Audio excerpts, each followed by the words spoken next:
lecture de Gifanti, ce qui m'a immédiatement interpellé, c'est son aspect contemporain. Dans le sens où j'ai perçu une écriture qui avançait, qui cheminait, qui cherchait à la fois un sens de la direction du monde, parfois des anticipations. Et je l'ai vu comme un trip.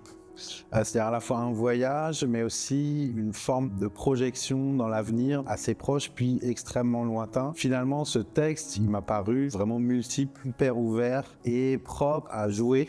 En tant qu'artiste, c'est une forme presque de rencontre ou de cadeau d'avoir entre les mains cet objet un peu passé sous silence ou un peu disparu et de se dire il y a là tout type de matériaux conceptuels, esthétiques, avec lesquels il est vraiment chouette de dialoguer.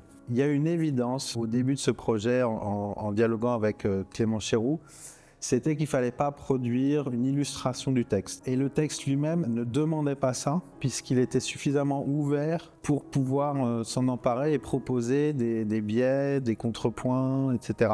Et donc, j'ai eu une assez grande liberté, moi, en tant que peintre, pour pouvoir proposer à la fois d'ancrer des images dans certains chapitres précis et à d'autres moments de ne pas du tout produire d'images en fonction d'autres chapitres, puisque la spécificité du texte est qu'il est parfois un peu flottant, à d'autres moments très précis et très convaincant.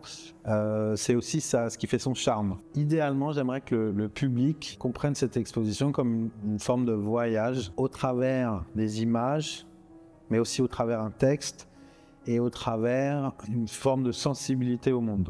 Une sensibilité à l'avenir du monde, la recherche autour de possibilités de mieux vivre, ce qui me semble être aussi le fondement de Gifanti, et peut-être tout simplement qu'il puisse être face à des images qui l'emmènent quelque part, qui emportent le regard, qui ouvrent des portes, des possibilités. Voilà, je parlais de trip tout à l'heure, moi ça devient de plus en plus cette question d'une ouverture sur un monde ailleurs, sur un monde métissé, sur un monde en dialogue, et en même temps sur une forme d'étrangeté qui pourrait résister à une lecture trop simpliste. J'aimerais que le public puisse ressentir des choses corporellement, mais aussi conceptuellement.